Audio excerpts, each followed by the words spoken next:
Jenny, আজ আমাকে কোন গল্পটি বলবি? আজ তোকে আমি পশু পাখিদের একতার একটি গল্প বলবো।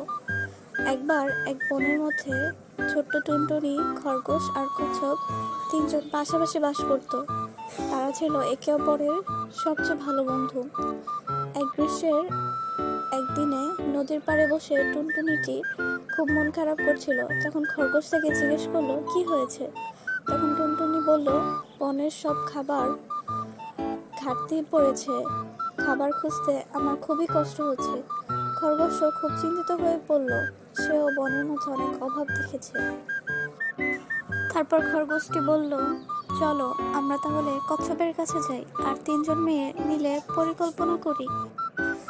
তারপর কচ্ছপ বলল যে আমরা যদি সবাই মিলে একত্র হয়ে কাজ করি তাহলে এই সমস্যা দ্রুতই সমাধান করা যাবে। তারপর তারা বনের সব পশু পাখিদের ডেকে পাঠালো এবং সব সমস্যা একে অপরের সাথে শেয়ার করলো। তারপর তারা নদীতে ছোট ছোট অনেকগুলো বাঁধ দিল যাতে পানি সংগ্রহ করা যায়। তারপর তারা অনেক সবজি ও ক্ষেত খামারি করলো। তারপর তাদের গ্রামে আর খাদ্যের অভাব হলো না। এই গল্প থেকে তুমি কি শিখলে?